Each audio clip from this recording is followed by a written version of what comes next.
इस बात को समझो। तो एम्प्लॉय इंश्योरेंस के बारे में अगर हम लोग बात कर रहे हैं तो डायरेक्टली उसने वर्ड यूज किया है एम्प्लॉय, यानी काम करने वाला, काम करनारा, the person who work, worker और वर्कर। लेकिन वो वर्कर में कौन हो सकता है? Just employ, not for employer. वो एम्प्लॉयर के ऊपर जरा भी डिस्कस नहीं कर रहा है। तो एम्प्लॉय यानी कौन? जो लेबर्स, या तुम्हें जो तुम ओनर ऑफ बिजनेस नहीं रहते या हाई लेवल ऑफ प्रोफाइल नहीं रहते तो दूसरे को जॉब पे लगा सकते। तो मैक्सिमम लेबर आर देयर, या heavy duty person. In short, जो लेबर वर्क में रहते हैं, जो सामान उठाते हैं, मैक्सिमम जहाँ पे उनको ज्यादा से ज्यादा उनकी मौत या कुछ होने के ज्यादा चांसेस रहते हैं, उनके लिए इंश्योरेंस के स्कीम्स रहते हैं।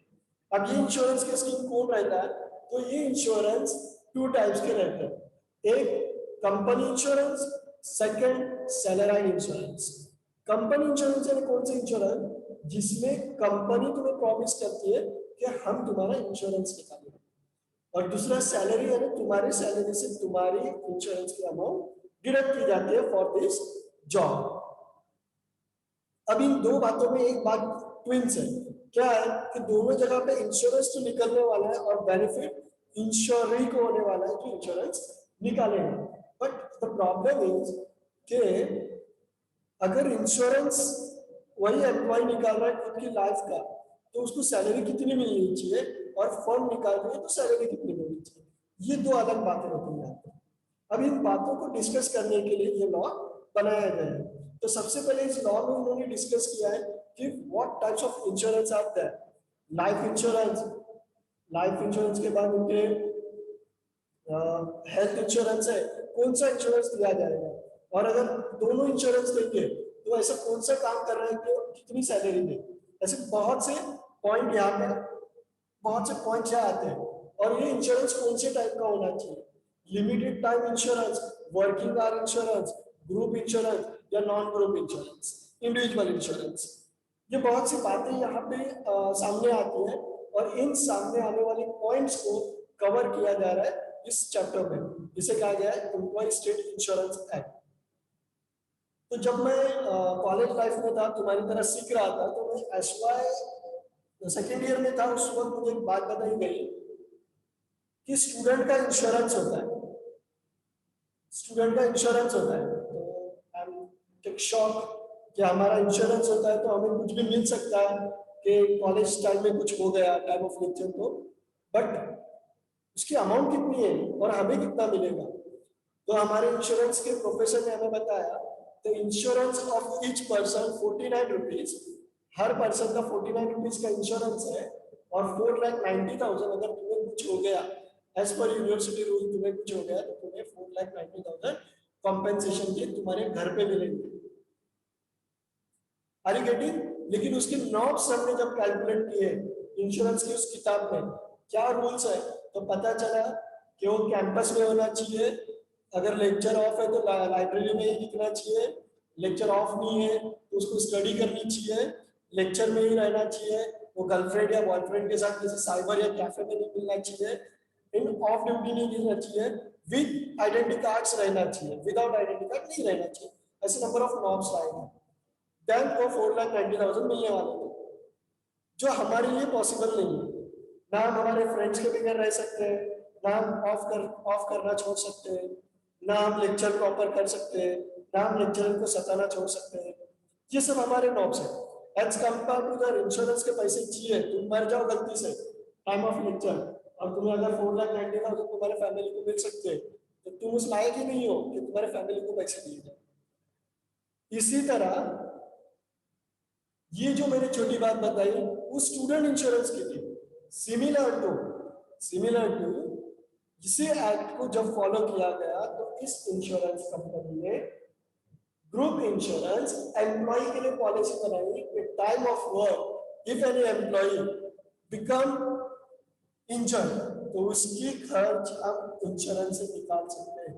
यानी जो खर्च कॉम्पेंसेशन में पे करना है वो कॉम्पेंसेशन एक्ट के अंडर तुम्हें पे होगा, लेकिन बाद में उसी फर्म को एज ए इंश्योरेंस कंपनी वापस देगी कि तेरा हमारे पास पहले से उस बंदे का इंश्योरेंस था कि वो बंदा रिस्की है। समझ में आ रहा है मैं क्या बोल रहा हूँ? That's the main point. अब इसी point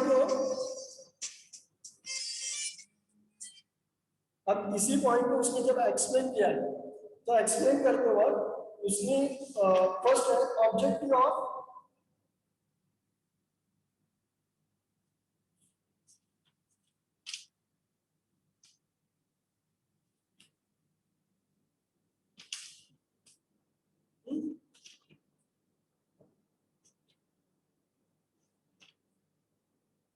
objective of this insurance या ऑब्जेक्टिव ऑफ दिस एक्ट कि क्या ऑब्जेक्ट हो सकते हैं। एक एक पॉइंट हम स्टडी करेंगे। उसमें से फर्स्ट पॉइंट है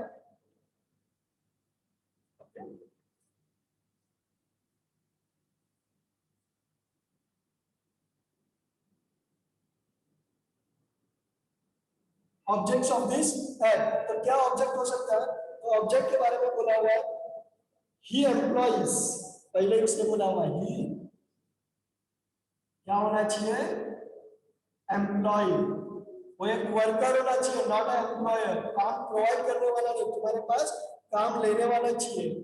ये employ state insurance act ESR, जिसे वो लोग कैसा लिखते हैं? ESR, employ state insurance act 1947, okay, was enacted with the objective to introduce the scheme health insurance for industrial worker। किसके लिए? क्या वो हेल्थ इंश्योरेंस रहेगा और किसके लिए रहेगा? इंडस्ट्रियल वर्कर, जो इंडस्ट्री में काम करेंगे, इंडस्ट्रियल वर्कर। ओके,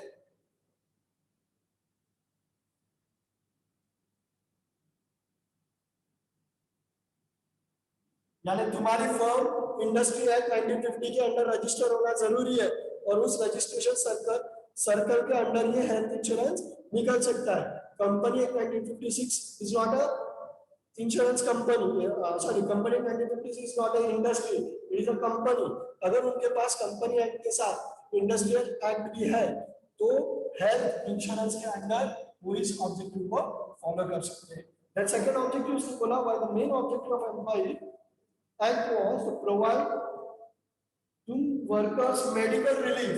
इसके लिए मेडिकल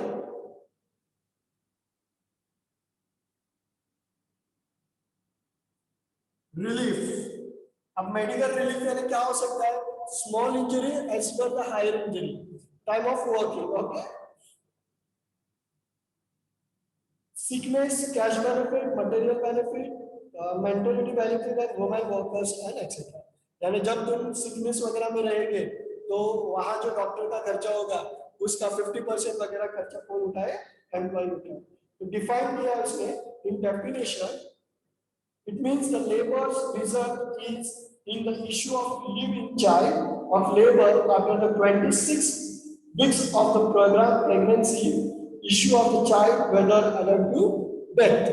यानी अगर प्रेगनेंसी के पीरियड में कोई काम करने वाली लड़की भी रहे तो उसको भी एम्प्लॉय एक्ट के अंदर ये सब खर्चे उठाना जरूरी है। As per this revise act, as per this revise act, इसको फिर से रिवाइज किया गया तो न्यू रूल के हिसाब से, it is not mention in your text book, new rule 2019 में हुआ, ये इसको रिन्यू किया गया थोड़ा सा।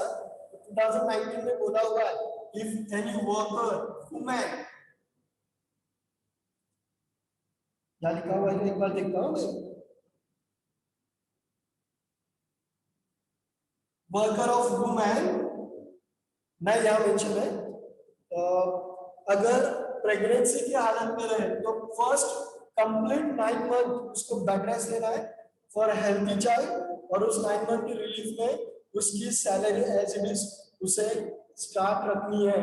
यानी वो क्या वॉलंटरी रिलीफ ले सकती है कि मुझे in time of pregnancy work करने में प्रॉब्लम फील हो रहा है और इसके ऊपर कोई फर्म उसे ऐसा नहीं बोल सकता कि तुझे प्रॉब्लम हो रही है तो काम छोड़ के चली जा, because it is natural. Okay, and it's health for a nation. ये जो करने वाली बॉर्न बेबी रहेगा वो फ्यूचर ऑफ नेशन है, तो उनके लिए वो रूल बनाया गया है वुमेन्स के लिए, नॉट फॉर मैन। सोच के रखो। Then the next one, scope of this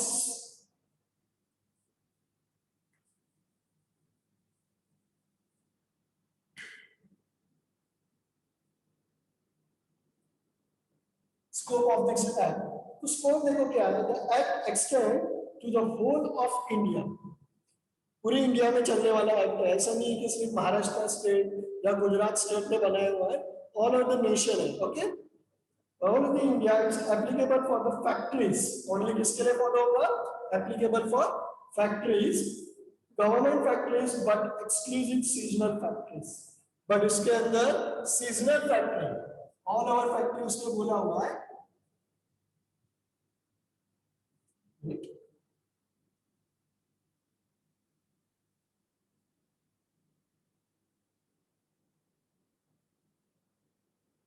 but not included, कौन से इंक्लूड नहीं होंगे? Seasonal factors.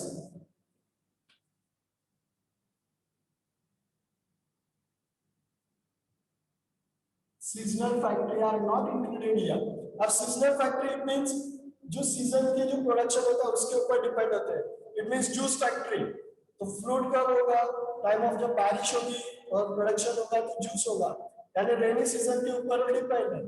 ओके, या फिर rice is depend on, rice means are depend on rain, तो ये सीजन के ऊपर डिपेंड है। तो फैक्ट्री उस सीजन में चलने वाली है, remaining time they are suffering in losses, तो मैक्सिमम लॉस सफर करते हैं, तो उसको सीजनल फैक्ट्रीज कहा जाता है। तो ये है employ 24 hours. Seasonal factories employ 24/7 handle नहीं कर सकते, या 360 डेज ऑफ ईयर नहीं हैंडल कर सकते, क्योंकि सीजन नहीं है तो सैलरी नहीं दे सकते। तो ऐसे लोगों के लिए ये एक्ट नॉट कैपेबल है, क्योंकि थोड़े दिन के लिए लोग काम करने वाले, तो साल का इंश्योरेंस निकाल के कोई फायदा नहीं है। ओके, ये फर्स्ट स्कोप है, इसको क्लियर कर रहा है कि कौन से फॉलो होंगे। ओके, पर उसने उसके ऊपर बोला in exercise the power of conference under the section of central government, it is act was casual and contract for employ center act. ये कॉन्ट्रैक्ट होगा बिटवीन एम्प्लॉय और एम्प्लॉयर कि तुम्हें कितना इंश्योरेंस चाहिए और इंश्योरेंस निकालना है कि नहीं। It is not mandatory to any employ. Okay, then the next point is employees entitled। अभी इसके अंदर एम्प्लॉय का हिस्सा क्या होगा? एम्प्लॉय एंटाइटल,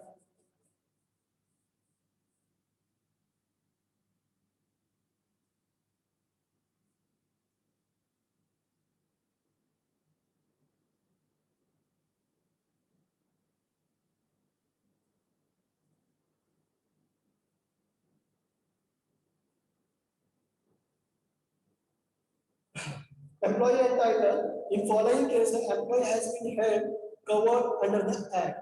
यानी कब मिलेगा इसका पैसा?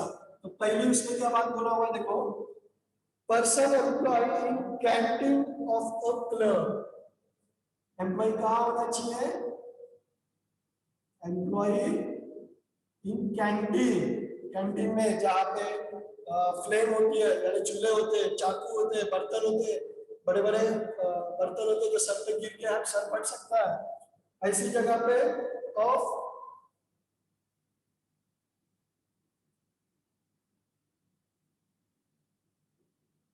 क्लब का जो बड़ा कैंटीन होता है, या फिर क्लब है तो स्विमिंग पूल हो सकते हो, डूब के मर सकता है, ऐसे एम्प्लॉय को ये एक्ट फॉलो करता है। देन सेकंड किसके लिए हो सकता है? ये ड्राइवर्स के लिए, एक्सीडेंट हो सकता है ड्राइवर का, नहीं हो सकता है ड्राइवर्स के लिए। देन कौन एंटाइटल है, किसके अंडर इंश्योरेंस एक्ट चलेगा? Person engage in distribution and sale, person engage in distribution and sales, यानी वो लोग जो रहते हैं ना दुकान दुकान तक सामान पहुंचाते हैं, डमडम वगैरह लेके तुम्हारी छोटी, मिनी वैन लेके, वो मिनी वैन का एक्सीडेंट होना है या गुड्स का एक्सीडेंट होना है, इट्स कंपल्सन, तो उनके लिए भी ये एक्ट जरूरी है। Then outer employ for sale product, sale product के लिए जो इधर उधर सेलिंग के लिए मार्केटिंग करते हैं उनके लिए भी जरूरी है। देन मेडिकल रिप्रेजेंटेटिव, एमआर बोले जाते हैं उनको, जो डॉक्टर के इधर आते हैं बड़ी बैग लेके और डॉक्टर को बोलते हैं हमारी ये मेडिसिन दो, इससे ये नाक साफ हो जाता है, गंदे लोग अच्छे हो जाते हैं, है ना। तो एमआर भी इधर उधर डॉक्टर के यहाँ घूमते रहते हैं, उनके एक्सीडेंट के चांस है, तो उनके लिए भी मेडिकल इंश्योरेंस जरूरी है। That person employing hospital attach, hospital में जो रहते हैं तो वहां पे नंबर ऑफ फ्लूज रहते हैं, बहुत से वायरस रहते हैं, तो उस हॉस्पिटल पर्सन को भी। Then book binder, compulsion word यहाँ,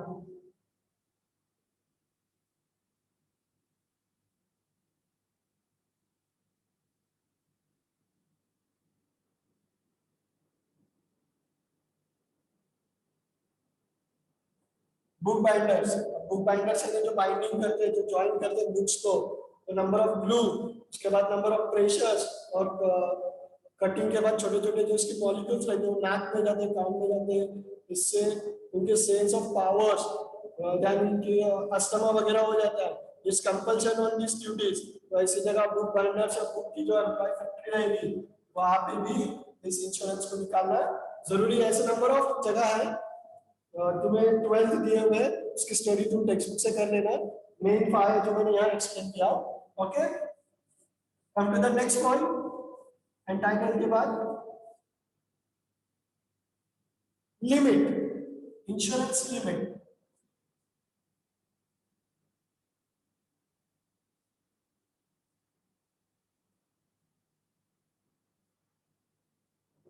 कितना लिमिट होना चाहिए, तो लिमिट के ऊपर बोला हुआ है as per the act 10,000 to 15,000 and currently 2017 it is 20,000। पहले कितना था, बिफोर 2017 it's 10,000 to 15,000, इतना इंश्योरेंस मिलता है ईयर का, कुछ हुआ तो। पर अभी in currently it is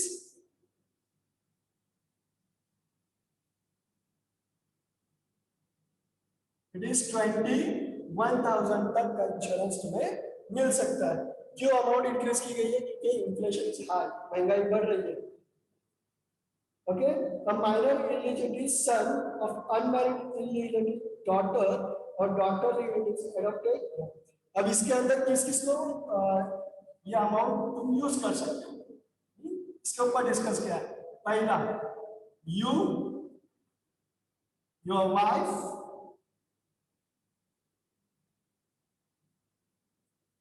plus your 2 child, ये मेन पॉइंट है।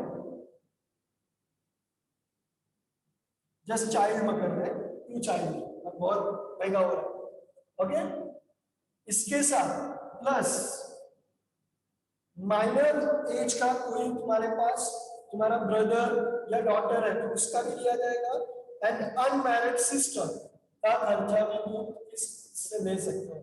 अगर वो मैरिड है फिर भी तुम्हारे घर में रहती है तो उसका पति है, उसको लाओ या फिर उसको भेजो, कॉमन सेंस यूज करो, उसका खर्चा या उसका बिल कंपनी नहीं उठाएगी। ये फैक्टर एक्ट में क्लियर किया गया। क्यों, क्योंकि वो लोग जब टैक्स होता है तो ऐसे दिखाते हैं कि हमारे पास ऐसे ऐसे इंश्योरेंस के पेपर्स है या ऐसा इंश्योरेंस है, इसलिए उसने पहले ही बोला हुआ माइनर ब्रदर और अनमैरिड सिस्टर और widow sister for a minor period. उसने किसके ऊपर बात किया है, माइनर ब्रदर और unmarried sister. Then a widow daughter in law, तलाकशुदा कौन रहेगा, daughter in law. Minor child of pre described son, उसके बाद जो हैंडीकैप सन, तुम्हारा बेटा जो हैंडीकैप हो सकता है जिंदगी भर तुम्हें उसे झेलना है तो उसका खर्चा भी इसमें उठा सकते हो। देन पार्टनर, ग्रैंडपास, पेरेंट्स और इंश्योरेंस पर्सन एलिमेंट्स। ओके, इसके बाद the next point is registration of factory and establishment।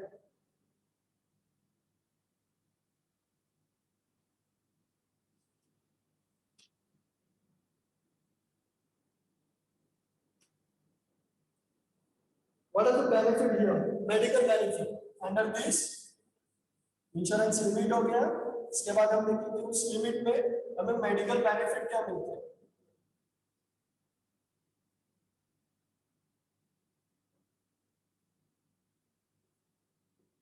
अब मेडिकल बेनिफिट भी डिस्कस करेंगे। तो सबसे पहला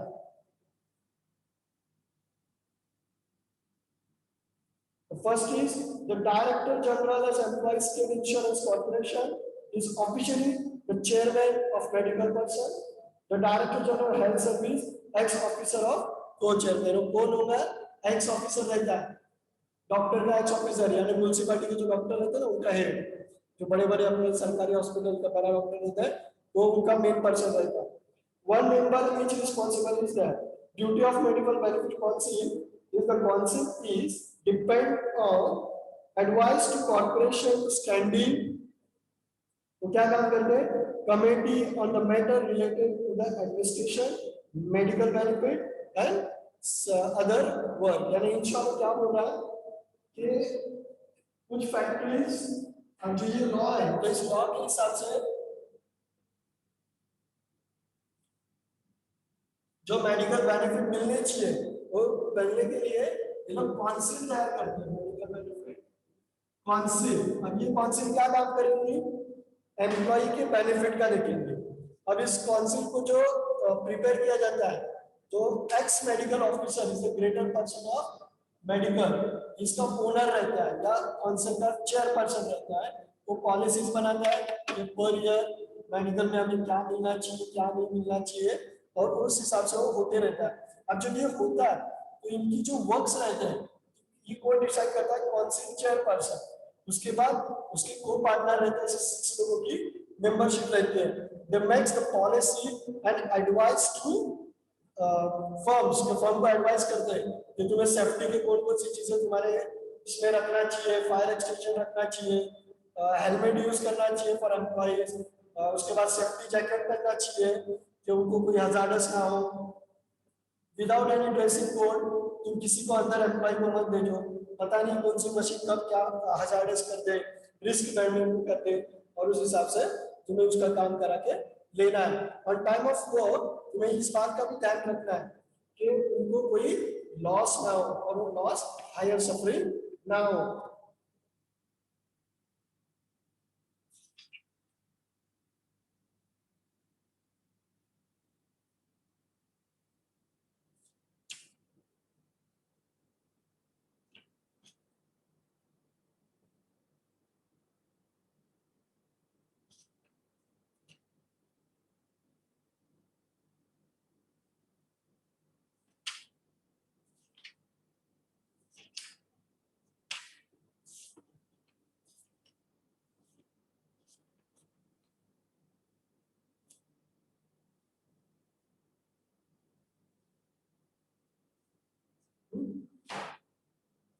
Then the next point or the last point of this topic, benefit.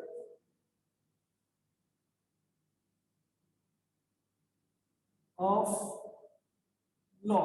Okay, the first benefit is sickness benefit.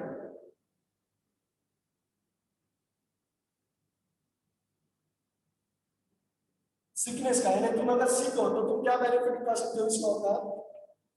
The qualification of a person claims sickness benefit, the condition subject which such benefit may be given. Some condition के ऊपर इसको benefit दिए जाएंगे, यानी थोड़ा sickness के इलाज के लिए उसको पैसे वगैरह दिए जाएंगे। The rate of period therefore shall be such as may be prescribed by central government। लेकिन वो जो दिए जाएंगे उनकी जो रेटिंग रहेगी वो सेंट्रल गवर्नमेंट ने पहले ही प्रोवाइड की रहेगी, उस हिसाब से तुम्हें पेमेंट मिलेगा। यानी तुम प्राइवेट हॉस्पिटल में गए और लाख रुपए खर्च करके आ रहे हैं और गवर्नमेंट हॉस्पिटल में 10,000 में होता है तो तुम्हें 10,000 ही मिलेगा, 90,000 खुद के खर्च करते हैं। Then the next point is mortality benefit.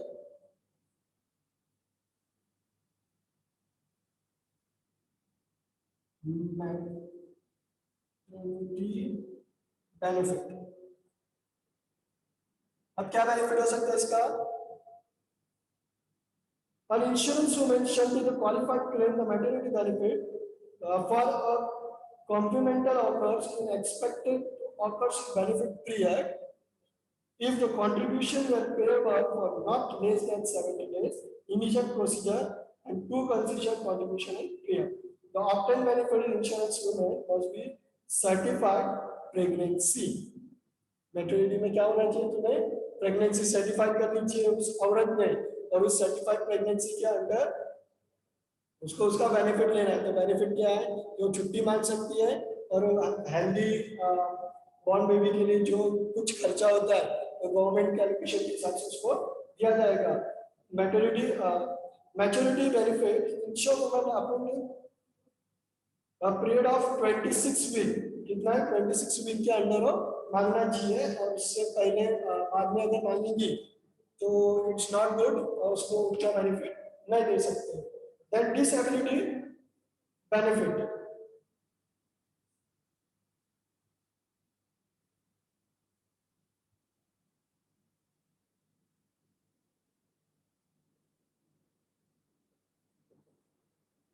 Disability disability को दो टाइप की डिसेबिलिटी होती है। First is temporary and second is permanent. उस हिसाब से डिमांड किया जाएगा। तो फर्स्ट इज टेम्पररी डिसेबिलिटी और temporary disability benefit at the rate of 90%। Temporary rate of 90% होना चाहिए कि जरा सा नाखून उड़ा है तो नहीं चलेगा। हमें हजार्डस होना चाहिए, हाथ टूटा हुआ होना चाहिए, एक पाँव को लग के पाँव फ्रैक्चर होना चाहिए। ऐसे टाइप में वो बेनिफिट क्या किया जाएगा। एज पर द परमानेंट में 90% ऑफ वेजेस दिए जाएंगे। वेजेस का 90% दिया जाएगा परमानेंट में, लेकिन उसको घर पे बैठ के रहना पड़ेगा। You never apply other job और other shop business for any other.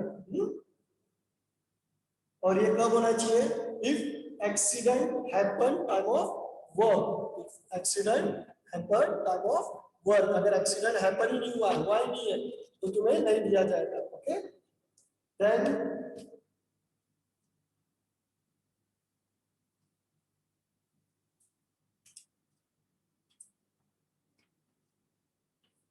the last point, right to employees.